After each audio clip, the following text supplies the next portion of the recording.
Okay, so here we are, video numero 30 in the continued series of my multiplayer games. This is the third video in the series. We're going for a 3-game winning streak to start off our Age of Empires ranked multiplayer career. So we'll get it playing. So we have a map. Obviously, once again, it's 1v1. We're on Gold Rush. I am in the red, playing as the Indians. I'm facing Mr. Euro TR, who's playing as the Chinese. So, not a huge surprise what we're going to go for here. I'm going to be going for a fast castle into camels, obviously not knights, because Indians don't get knights.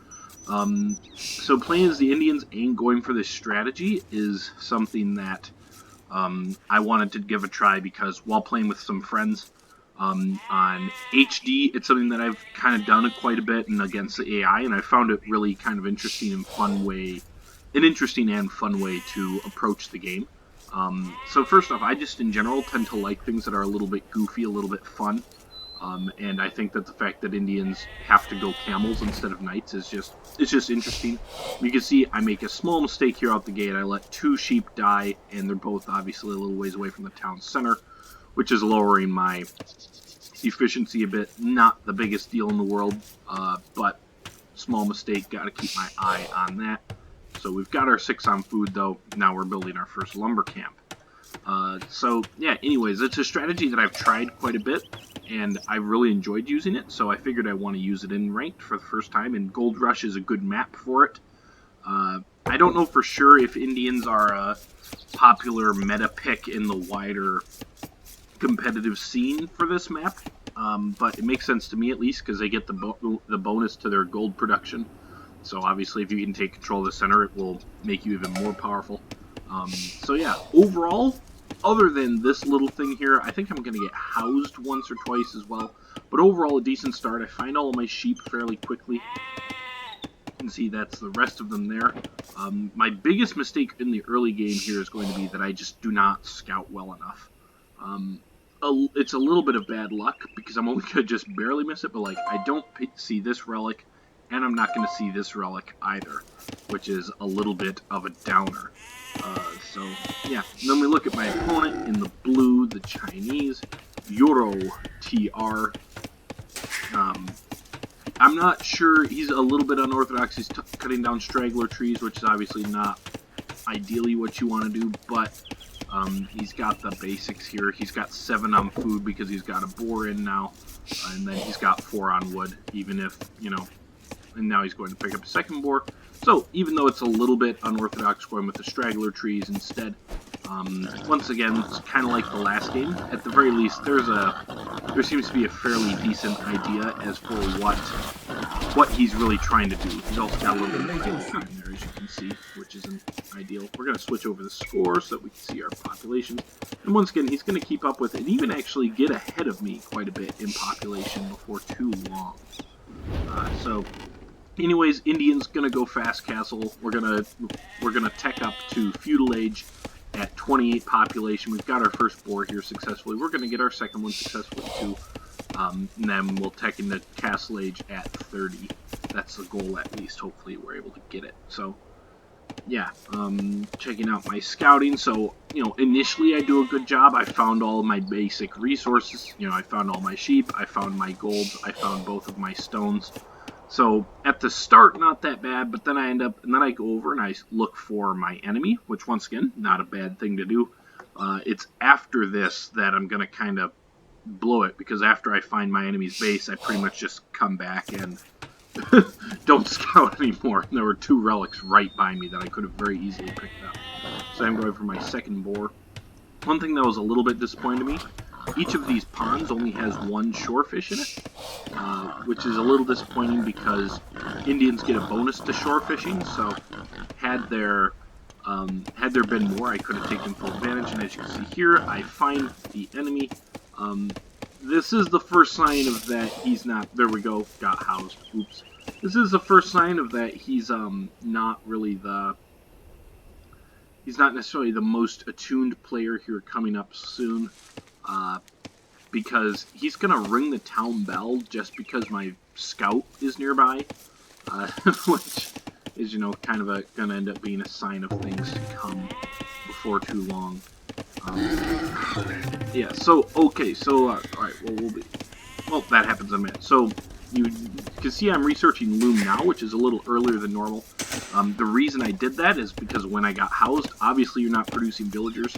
So I think that that's a good thing to do if in the early game, and one of the reasons why I think it makes sense to wait to get loom until you're ready to tech up ideally, is that if you forget houses and you get housed, you can quick go back to your town center, unqueue your villagers, and queue loom while you build your houses, and then it lowers the amount of time that you've got for just absolute downtime on your TC. Another mistake I made, I somehow, once again, this is kind of just bad luck, but I didn't see the hunt here, which, quite frankly, now the shorefish are all the way up there, so I thought maybe, later on I thought, oh, maybe I could have, you know, put a mill over here, gotten the hunt, and then collected the shorefish, but the shorefish were a ways away, so I'm not too worried about it. But oftentimes I really like to get the hunt right after we're done with the berries, and would have been a good map for it, but I didn't. So, as you can see here, or here, and my scout's not attacking or anything, and he still goes right into the town center by ringing the bell. You know, going to the town center to try and shoot the scout, that's one thing. So, because he did that, I take a couple of attacks. I do an attack there to see if I can get him to do it again and idle all of his villagers. It doesn't work, though. And I almost get myself into trouble there by running in the way. He rings the town bell again there. So, that's the first sign that he may be a little bit jumpy. As you can see, I did not see that he's already heading to this goal there, unfortunately. But, yeah, so that's the first sign that he might be a little bit jumpy, is I wasn't even attacking it. Instead of just, you know, selecting and garrisoning a few people to try and shoot the scout, he just rung the town bell. As you can see, he does get up to feudal age before me. He went up to feudal age at a lower population, just 22. So we're not too concerned about that. Typically, I just, you know, you don't have, like, a counter. We can put the score up here. So you can see, I have the score up while I play. So I could see that I've got a higher score than him, and now I'm on my way up to feudal. So I'm pretty confident that, you know, he just went up faster because he didn't create as many villagers in the Dark Age. But as you can see here, I've pretty much sent my scout back here. I'm just going to park him there. And I'm not sure what my thought process was, to be honest, but somehow I decided that is enough scouting for now. And once again, if I had looked just a little bit more, I would have found 2 relics. So one there, and then the one that is right up, right over here. So, you know, if I had been a little bit, that was a mistake. So, in my next game, I'm going to have to remember, and I have not played my next game from here, so I'm not looking into the future. Just, it's going to have to be a goal of mine to remember to not just stop scouting. One quick thing here, so I wall this up here. Special shouts to the small tree mod and also the grid mod. If it wasn't for the small trees in the grid, I probably would not have seen that there was an opening there. So thanks to that, and to the various people who are high-level players, and they say definitely try and get that.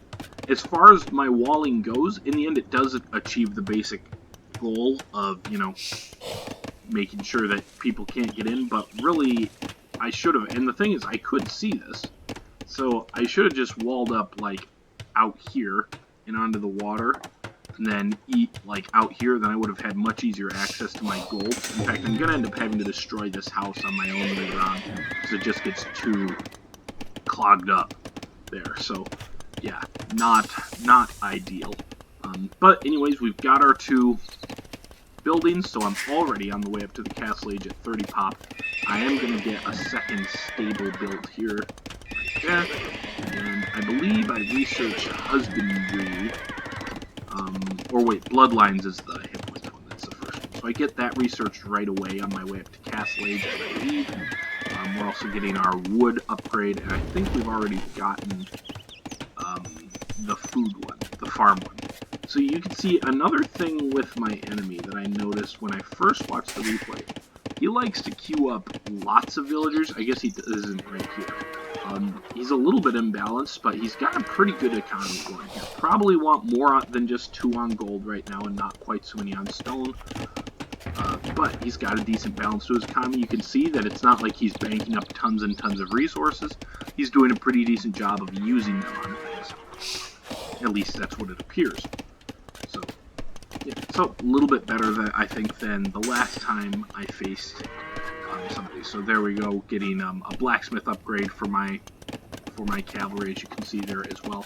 You can also see he has taken a pretty significant villager lead in the feudal age, and a big part of that is because I'm going up to the castle age and he's remained in feudal, obviously, but he is taking a pretty significant villager lead, so I'm going to need to do some damage with my early raiding in order to help me catch up, obviously. But we do have some nice upgrades. So we've got several of the basic upgrades. Of course, Indian camels also get +1 pierce armor just from their team bonus as well. And you can see right away, we're producing the camels right out the gate. Get housed again, because I'm a genius. That's how I do. So, overall though,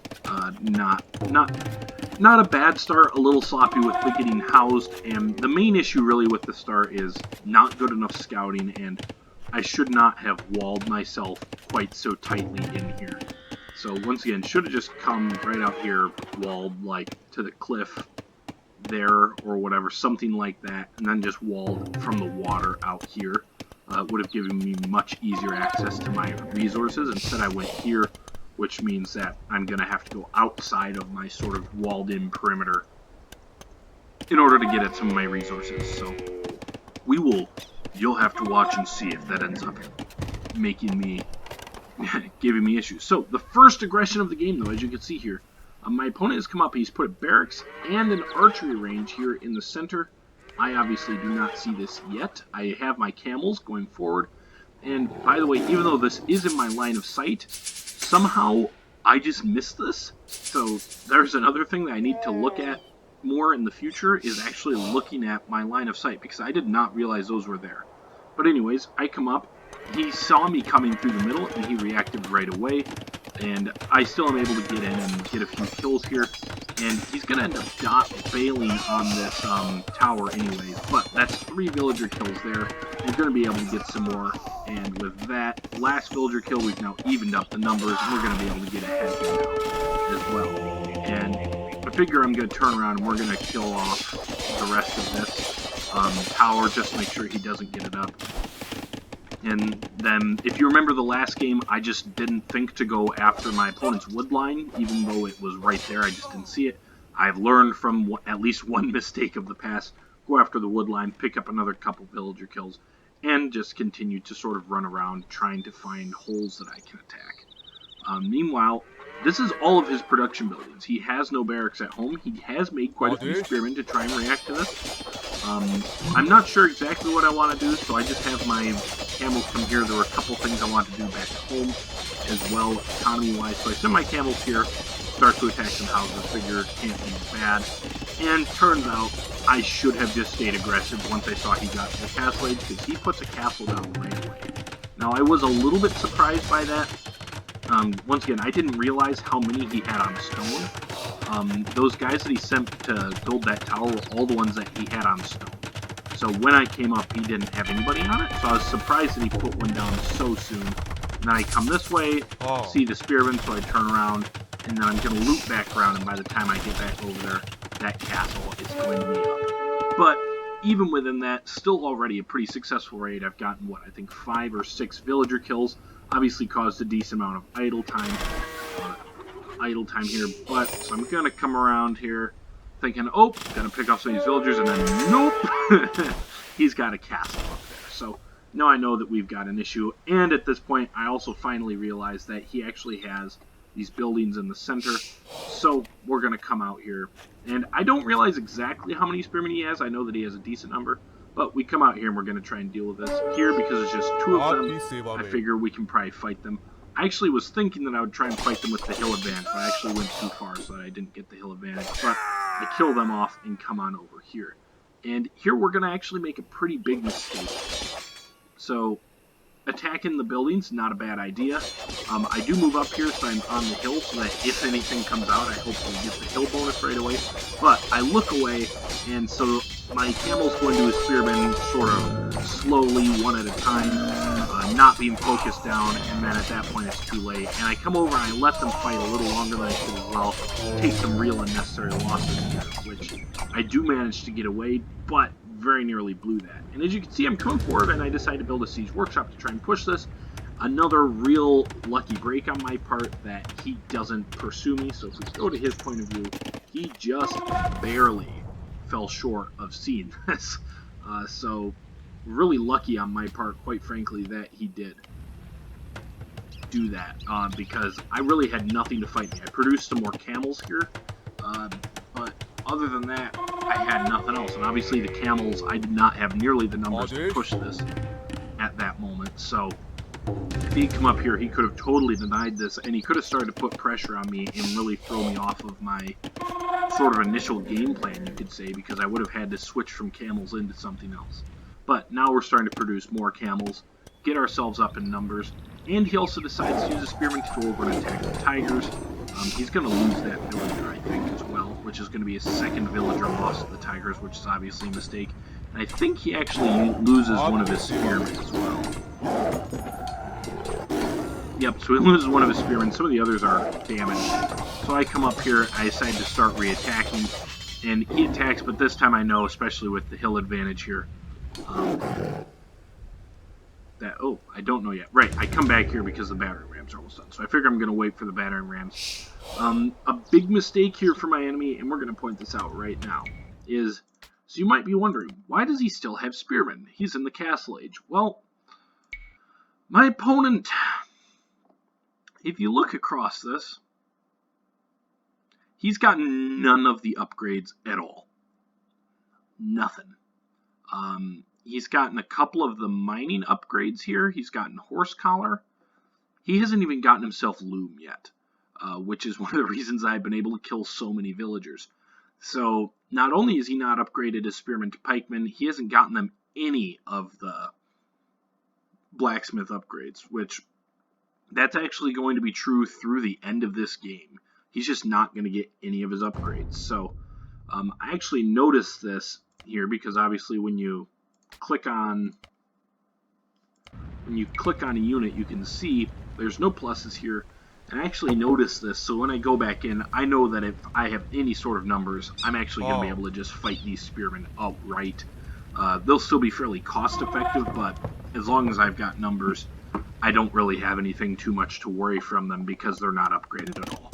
And had he upgraded them to pikemen, or even just gotten a couple of the blacksmith upgrades, he would have been in much better shape here. But anyways, my rams come out, then we're going to come up here and we're going to push this.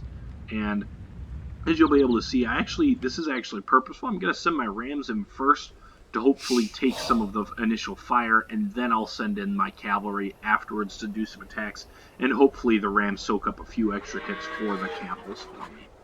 And that's exactly what happens. The spearmen come over. Now we know that there's only 4 here, and we know that they're totally unupgraded, so the camels come in. We kill them pretty easily. I accidentally leave one with like 2 hit points there, turn around and do finish him off. And then obviously the rams are going to take care of that. You can see he had come forward and started to build a town center here, but he bails on it, and he's actually going to take a bunch of his other villagers and bail on what they're doing, and he's going to try and wall up ASAP. As you can see, I just barely see that there's a town center going up here, so the moment this goes down, I send my cavalry up. I figure someone's building it. They're not actually. So I suppose but I do decide to finish this off to make sure that it doesn't go up. And I guess that even though I think it might have been more valuable to just finish the town center, it does at least accomplish the idea of it slows me up, because had that not been there, I would have been right in on all these villagers, would have killed a bunch of them, and his wall wouldn't be up.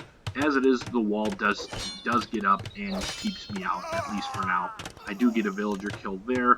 The villager difference is getting a little bit large. My scout cavalry is going to end up coming up here and going on a suicide run. We do get one visit. But anyways, mission accomplished for him. Oh, I don't actually get it. No, I do, because he doesn't have loom. So anyways, he just barely gets the wall up in time, which is a credit to him. We do notice that there's one villager who has foolishly walled himself out. We do snag and kill. So now we know that we've got a bit of an issue here because he's fully walled up. So we take the rams, we start to ram down this one bit, and we do know that there is a castle here. I have no idea what kind of military he has behind it. Little do I know he has no military behind it. That one military that you see there is his scout, which is just sitting idly over there. So we, after dealing with a little bit of pathing issues, we send the camels in here, and he made a petard for reasons that are not abundantly clear. Ironically, he does end up killing one of my camels over here. Got it. So I decided I'm going to send my rams at the castle, which I really shouldn't have done. He now builds a camel of his own for, once again, reasons I'm not abundantly clear on. But I send my rams at the castle. One of them goes down. There goes the second one. And then I decide that they'll at least serve as a good distraction for my camels to run into his economy again. You can see that the score is going pretty firmly in my side at this point, which I did see at the time and was making me feel fairly confident in my decision to sort of dive in here. I'm going to pick up some more kills. Also, once again, he uses the town bell instead of just garrisoning people, which meant all of his villagers went into the castle and stopped attacking the ram there. Because he uses the town bell so much, so like there's no reason for the villagers to be staying in this castle. I make a mistake there by running all the way across, take some really unnecessary hits. The only benefit, I do end up killing this villager with a mango shot, some castle shots. I think I lost 4 camels there. Should have just run out, kind of looped around and out. So, now we know that he's building another barracks at home. I saw the second one being built at home, and he's got a mango now. So I'm figuring that he's going to have he's going to get some actual, military going here. So we're building a castle. We're on our way to the Imperial Age, and we're going to produce some trebuchets, and we're going to try and tread that castle down and such, and start to really go after it. I still have not switched production for anything other than camels, but we're going to. So after building this castle, we're going to set up a couple of archery ranges. We're going to finally get a university up to research chemistry.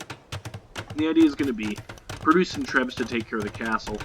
We're going to get our camels upgraded via upgrade to heavy camels, maybe imperial camels, and then we're going to start producing hand cannoneers out of the archery range in order to take care of any spearmen that he produces. So that's the idea here. And also, obviously, with the town center, we're now taking this gold. Right away when I get the castle up, pretty much at least, we're going to research sultans, so we start to get the extra gold income. So here's a couple of forward stables, and then after that we're going to get archery ranges. You can also see I'm finally producing a monk. I've actually had this monastery for a bit, but I'm going to pick up this relic, and then ironically I'm going to send the monk all the way across the map to pick up that relic, because that's right, I still don't see that there's relics right here and here, because I'm stupid. So anyways, we've now got forward stables, we've got a castle in a defense position, which, by the way, he cannot see this castle. Not yet, at least. Just barely out of his range. He doesn't just... And this is actually the moment where I realized that he hadn't given himself any research basically at all. Because I went in here to check, oh, he must not have researched Town Watch. And I go over here, and on my way to check that he didn't have Town Watch, which, by the way, he doesn't, I realized that he had nothing other than his mining and sawing and some farm upgrade. Once again, just looking again, he literally has no upgrades anywhere for anything, that's a pretty big mistake. He's also got some idle villagers here, finally got that farm back up and going, but he's still very much in this though. He's in a bad spot because I've got control of the center, I've got forward buildings that he doesn't know about, but he still has a decent economy going. He's not that far behind in the villager count. If we check his resources, he's got a decent amount of food, he's got a decent amount of gold. He can can produce some military to try and at least push this back. Instead, though, first off, he's getting another mining upgrade for reasons that are not abundantly clear. But I'm producing trebuchets out of my castle, as you can see there, and he's going to actually try and get up to Imperial Age instead of just producing more military to fight me back, and that's going to end up being a pretty big mistake. So I'm in Imperial Age now, and so there's not any need to save for anything. So you can see I've got the archer ranges up. Got a university going up here from which I will research chemistry. Then we'll get some hand cannoneers out of here. We're going to start producing camels from here. I think I accidentally used this stable to research. Yeah, there we go. Heavy camel. Should have used the stable back here because obviously these stables have more value as as production. But anyways, I'm just waiting for the trebuchets to get up, and then we're gonna move. You can see he at the very least does start to produce some chukunu. The downside to this is I'm not sure why he thought chukunu were the answer here. I'm going after him with camels, and they're not really good counters to that necessarily. They're decent, but unless you've got good micro, archers are not really the answer to any cavalry. But I almost make a really big mistake, so I send the trebuchets against the castle right away, but I have no archers. I don't have any hand cannoneers coming out of here yet, so he's able to send his mango over, and they're actually in range of that. I do notice that right after the first shot, so I pack them up, start packing up. This one is going to start to take some hits, but fortunately I'm going to get away just in time, and we're going to poke a hole through the wall before we go after the castle this time, which obviously is the correct decision. And as you see, I sent my monk all the way over here for this relic, because once again I didn't scout. So, we have our trebuchets. As you can see here, he did click on the Imperial Age. We're recruiting a bunch of camels now from all sorts of places. There's now a hole in the wall. Here come the camels, and then the trebuchets are going to pack up and come up after the castle. And then I don't know exactly what he's got set up over here, but I figure the camels can come over here, see what's up. We kill that villager, but this is all the military that he's got. So the trebuchets come up. They're going to treb down this castle. The chukunu briefly are going to make an attempt to charge out at the trebuchet, but my camels are going to not be too bothered by that. And even if they were, chukunu are not going to do much to the castle.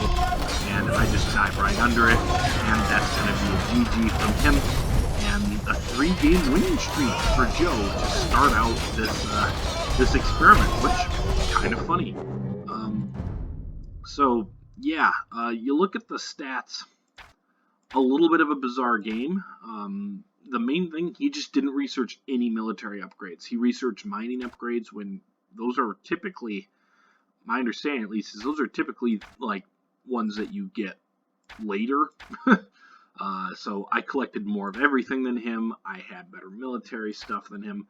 Pretty much across the board, I was on top of him. So a little bit of a bizarre game that he just didn't produce more. So once again, similar lesson for anyone from the last game, which is, I think, if you are a newer player, even if you're not sure that what you're producing is the right thing, production.